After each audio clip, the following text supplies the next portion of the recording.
Hi there, you're with BQ Prime, and this is the fine print, the much awaited Digital Personal Data Protection Bill 2023. Well, I know it's quite a mouthful, got tabled in the Lok Sabha today. Now, this is the fourth attempt of India to give itself a privacy law, whether it justifies the long wait and what it means for businesses. To answer that, I have with me Supratim Chakraborty, partner at Khaitan and Co. Supratim, welcome to the fine print. My first question, of course, is that you've seen several iterations of the bill. Earlier ones were too prescriptive. Last year, the reaction was that a lot has been led to delegated legislation and rulemaking. Uh, now the new version has, I think, addressed some concerns on that front. Your first quick comment on what's got tabled today in the Lok Sabha. Right. I think you're absolutely right. We have been seeing several iterations, and I think whatever concerns were raised, I think largely those have been addressed. An attempt has been made, honestly, to see that we set sailing with the draft that is now there. There were few discrepancies which clearly needed to be attended to, at least from the business and commercial side of things, which I think has been addressed as we speak. Maybe we can touch upon those how things are slightly better on few aspects. Sure. So let me first come to if there is any change to, because the starting point of all of this, Supritam, is whether as a consumer or a citizen, and as the bill puts it, a data subject uh, can wants to or doesn't want to give consent for something, and how that consent then translates into processing of data. The new version sort of, there was a clear distinction between consent and deemed consent in the earlier bill. That I could see has gone away. Your first quick thoughts on what it means for businesses when, in an earlier example in the 2022 version, the bill said that, look, when you're making a booking for a restaurant and you're sharing your phone number, it's assumed that you have given the consent to the restaurant to process that data, right? Has that approach seen any change to your mind? See, I don't think the approach has changed. Okay, let me first demystify this whole issue around deemed consent. I think it was about the usage of the word first, which some you know people did not like, and I think they've now tried to come to a more modern usage by saying these are certain legitimate uses. Now, globally, we are all aware that consent is just one ground of processing. You definitely need other grounds of processing. Just as an example, suppose there is a emergency. Okay, you would not expect the patient to sort of see the notice, give consent, etc. Things like those. I'm just saying there are exceptions which are required, right? And sorry, other avenues that are required. So in this case, what we observe is, of course, they have rebranded it. um, I'm assuming this will fly. But I think what is important is a lot of emphasis has been laid on purpose, which I don't know whether organizations, especially in India today, understand the importance of. If you see the first example in that deemed consent, which is now rebranded, has been given, is very interesting. It's basically, and if I may just refer to that, there are two examples I would just like to refer to. It is Yeah, saying, please. You can actually sort of spell them out for, yeah, context for our viewers. right. So, this is in the new provision 7A, and the illustration reads as follows. X, an individual makes a purchase at Y, a pharmacy. She voluntarily provides Y her personal data and requests Y to acknowledge receipt of payment made for the purchase of sending a message to her mobile phone. Y may process the personal data of X for the purpose of sending the receipt. So, this uh, purpose limitation that it just stops there is very critical. In today's day and age, when you go to a shop, you will see that they will tell you, madam, I'll send you the bill on your phone, and they will take your phone number, and then you will see you will also get the promotional messages, etc., which you never accepted to. So even if you have bucketized this under deemed consent or certain legitimate uses, what is very clear is that the purpose is still very critical to adhere to. Okay, that's number one. The second important thing I think which I should mention here is that even in the consent bucket, there is an example which needs due attention because a lot of businesses, especially again in India, are probably not following or would be very difficult for them to follow, and they have to recalibrate. Okay, this is on consent, and again, this provision is 6.1. The first illustration, it says X an individual downloads Y a telemedicine app. Y requests the consent of X for number one, the processing of her personal data for making available telemedicine services, and number two, accessing her mobile phone contact list. And X signifies her consent to both. Okay, so the consent has been given for both. Since phone contact list is not necessary for making available telemedicine services, her consent shall be limited to the processing of her personal data for making available telemedicine services. So in effect, it is auto expunging of consent, which I don't think globally we would see many examples of in other laws. So you have taken the consent, but someone later can sit in judgment whether this consent was really required for the purpose that you have taken the consent for, when this is no consent. Sure. So from the two examples, Supratim, that you've read out, I'm gleaning two takeaways. One is that if I'm going to any establishment and they're saying that, look, for to send you the bill, we need your phone number, right? And I agree to getting that bill on my number. Um, they can't send me promotional messages. They can't send me offers. They can't send me sale or discount alerts. That is one. Two, even if inadvertently, out of ignorance, out of not paying attention, a data subject or a consumer has agreed to processing of data or to sort of usage of that data, which I think is, if I can call it, unreasonable. um, I could go to a data protection board and complain about that data fiduciary. Yeah, so two things. I think let me also explain to you the second example which I gave in relation to consent, which you have actually given voluntarily. Okay, Yeah. the first example was which is deemed consent, which was assumed that because you walked into a store, you were about to purchase and say, "Madam, please give your mobile number," and there was nothing, no notice shown to you, no consent given, but you told, "Okay, please send the invoice to my phone, no problem." Okay, and because of which you later started receiving promotional messages. That cannot be done.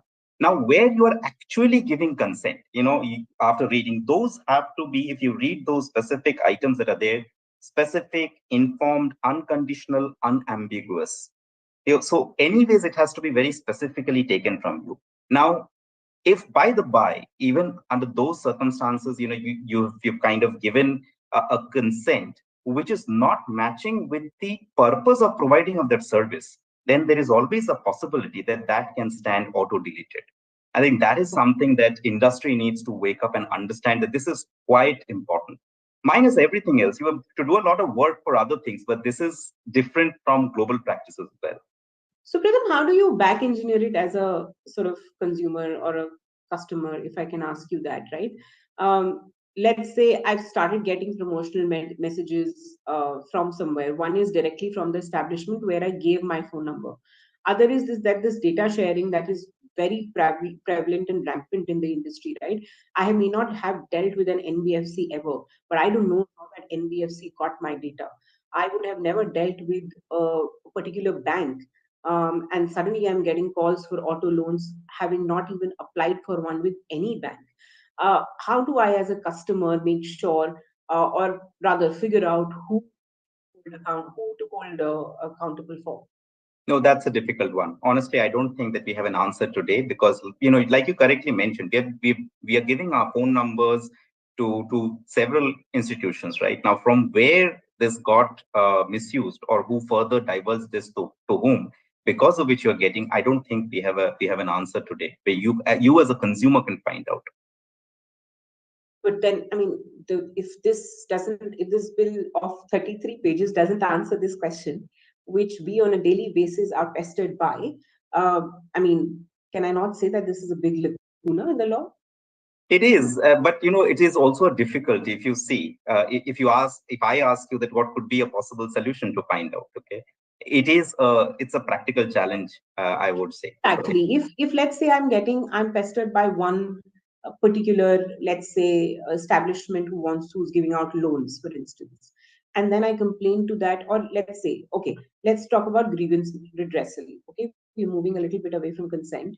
Uh, if, let's say, I call or rather write to the grievance redressal officer of this establishment, and they're not able to tell me where they got my number from, because I have never consented for them to use my phone number or my name or my email address in some fashion, they don't come back to me with an answer. Is that not something that the bill can There is, enable? I yes, can there take is an this avenue complaint there. to Data Yes, you're Protection right. There is Authority. an avenue there if you try to use it in that fashion, basically. No, so when you say avenue, you mean that there is a solution, but it's not there in the bill, right? It's not directly there, but if you, Hmm. like you say, that if you are questioning and if you're not getting the answer, Yeah. probably that is. But today, the way the bill is looking at it, it's a very linear thing, right? You went to an institution, you gave your consent, or it has not been used in a proper manner by that organization, etc. This is slightly different situation that we are contemplating, which is not there in the linear situation that the bill is contemplating.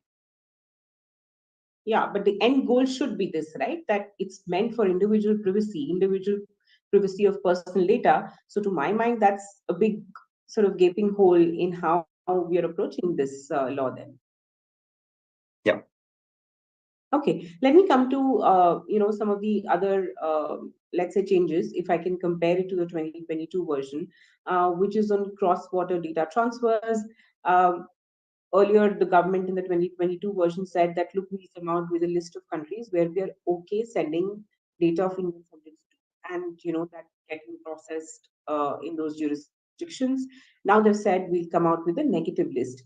I mean, in terms of implications, how do you think this will pan out? So I think it is slightly better because otherwise, you would have to really go jurisdiction by jurisdiction and have to whitelist a number of countries that would have taken time, etc.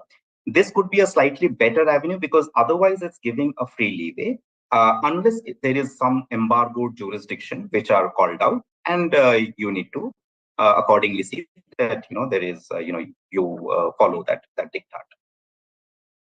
Okay. And in terms of the scope itself, what I could see sort of a little bit of a change in approach was that if an entity outside of India is processing my data for profiling, this law doesn't sort of cover them, the Yeah, extraterritorial. so it's a very interesting one. Even GDPR covers this, that the extraterritorial applicability is on two fronts.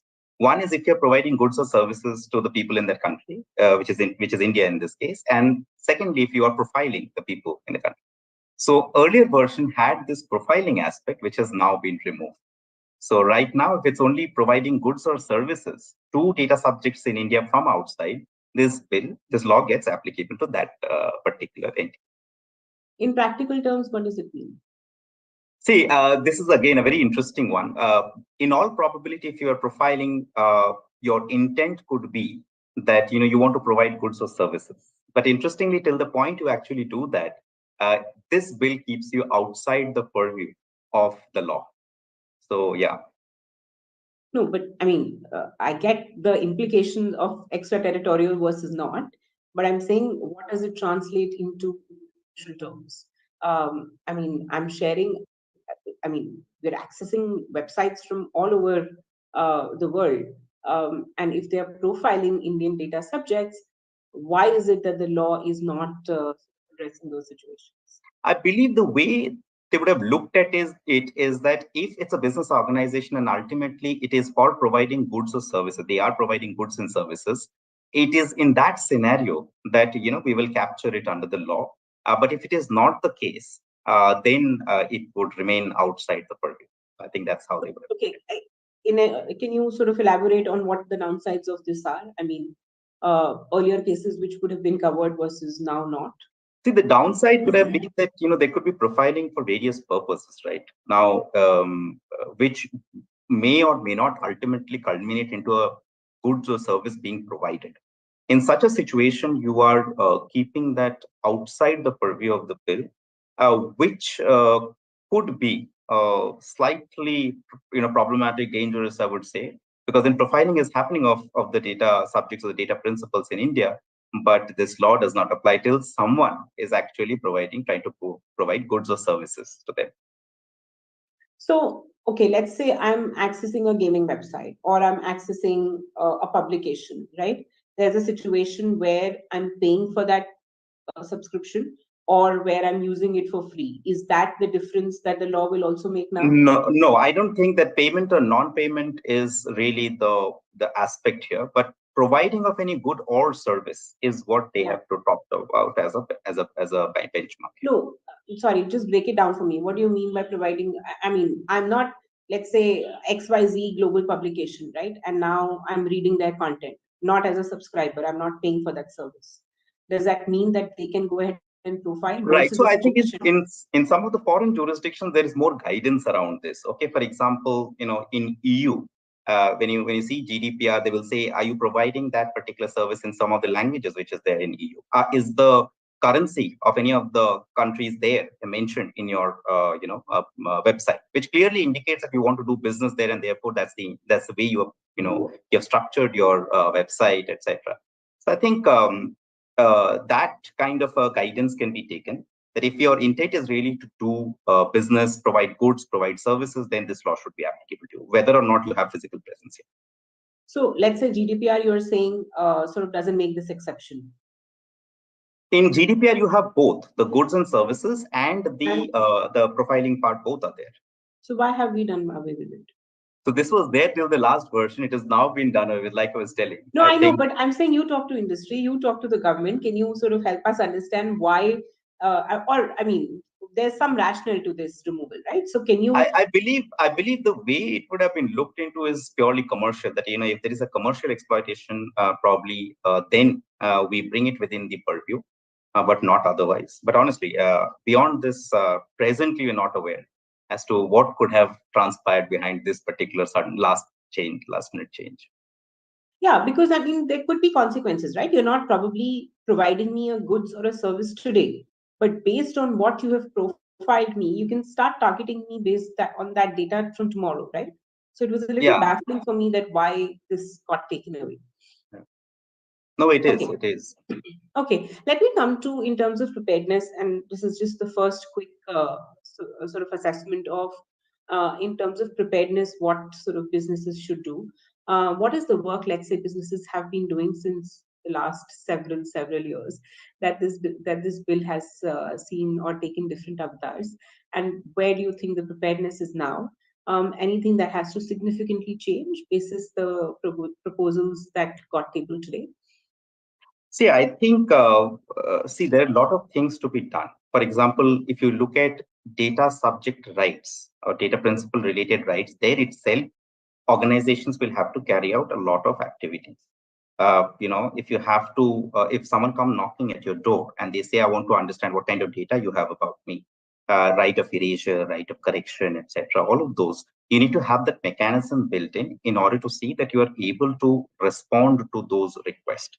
But I am going to a more fundamental aspect of this particular bill, and especially the new avatar, is uh, consent. So, like I was mentioning, I think we have to really relook at the way our consent language is, the way it is taken. Uh, Withdrawing consent should be as easy as giving consent. You have to keep evidence that you actually provided notice, you actually took consent from a particular data principle, because in a bad day, you will have to prove that. So these aspects, I don't think largely Indian organizations are equipped with. Okay. So forget about other more complex things like data subject rights and how do you adhere to that.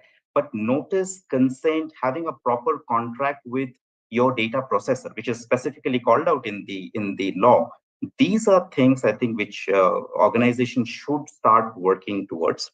A number of organizations have started moving towards from a bronze standard to a silver standard, but I think now we will have to move towards a gold standard, and especially with these dictats. The other one, I think last time also we had discussed what this translation into all 8 scheduled languages, 22 languages, which is a massive thing for every organization to adhere to. So these are things they'll have to start working towards.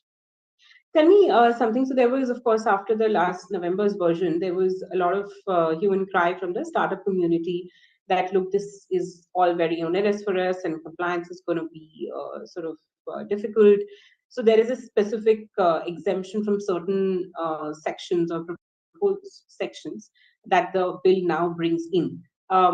Any of those seem excessive to you? Because some of them are, let's say the startup is sharing my personal data with any other third entity. They don't have to now ensure that it's accurate and it's up to date, etc. Similarly, the grievance, rather the requirement of giving notice, is not there for startups. And again, startups, I don't know how much ever big they get, they cannot be classified as significant data fiduciary, if I've read that correctly. Do some of these seem excessive to you?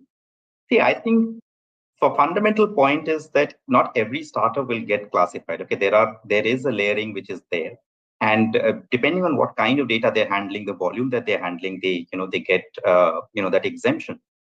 We have seen that a set of 4 people sitting in a particular office are handling children's psychological data of a foreign jurisdiction.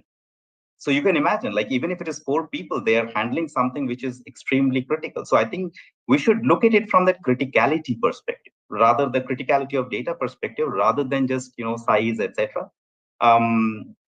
Yes, But some of this. is that distinction there? Yeah. That the kind of data you're dealing Yeah, so basically that threshold is also there. It's not that everyone is getting it. So if you look at it, the provision is curated in a manner where you get, also you have that pre-screening in order to get the exemption. Okay, so I may have missed the categorization of data. What does it exactly say? That if you're dealing with data in XYZ field, No, it's the kind and volume. I think if I remember this correctly, it will be the kind and volume of data which they're handling. Basis okay. that the startups. That is also one of the thresholds, basically. But that is for significant data fiduciary, right? Or does No, that extend to? no. Significant data fiduciary have all those other requirements, which is like, again, criticality of data, etc. Or so that's a different one. But even Okay, where you okay, I get what you're saying, because the language says that having regard to the volume and nature of personal data being processed, the central government may notify certain data fiduciaries or that's class of data fiduciaries, including startups. But again, I mean, this is going to come by rules. See, how it will come or determined is yet to be seen. But at least the good part is that it's not a free leeway. Like, just because you are a startup, you go ahead. Because we have seen, like I was mentioning to you, this is actually a real example. Because if you are handling such sensitive data, then you have to be under the purview of the law.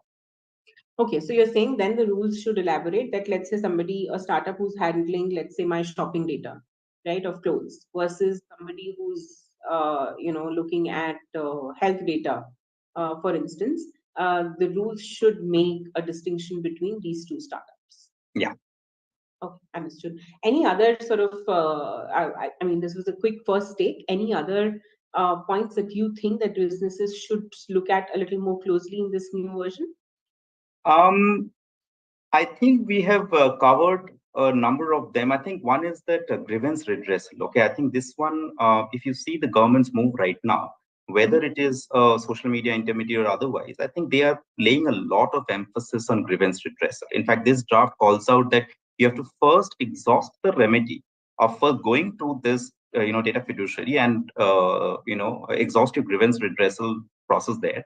And then you go ahead and you can go to the data protection board. So So I now think it's a more tiered sort of. it's a more tiered approach. Yeah, and also I think it kind of gives a lot of onus on organizations that is actually paid heed to, and you listen to the grievance that is there. Otherwise, things could escalate. So I think that's an important one. Otherwise, I think a lot of emphasis has moved from data uh, processor to data controller. So if you look at it, and this was a discussion we had when the consultations happened, earlier the data controller and data processor both were responsible to report breach.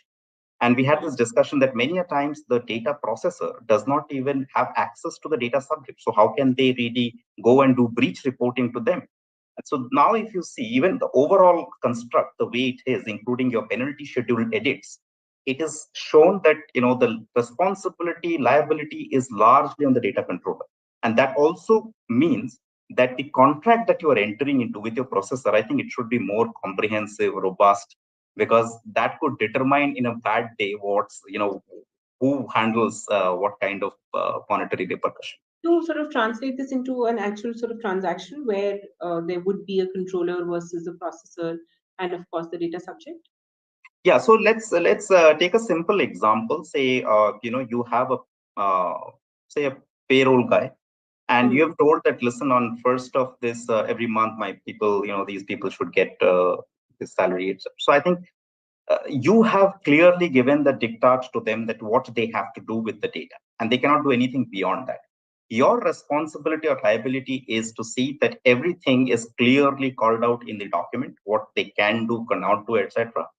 And because the onus as per the bill is largely on you to ensure that all this is taken. You cannot say that, oh, I don't know what they did after I had given the data to them. Okay, so that responsibility, liability under this bill is remaining there. And so your employees are then getting that payments, etc. So in this situation, you as an organization with data controller or data controller, you would be primarily responsible.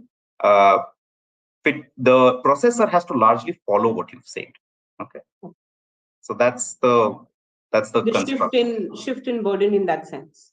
Yeah, yeah.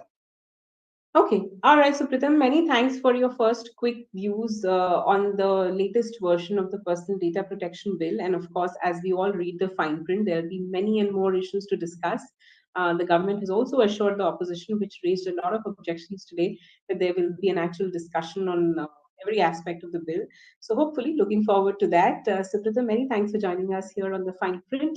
And thank you so much for watching. Thank you.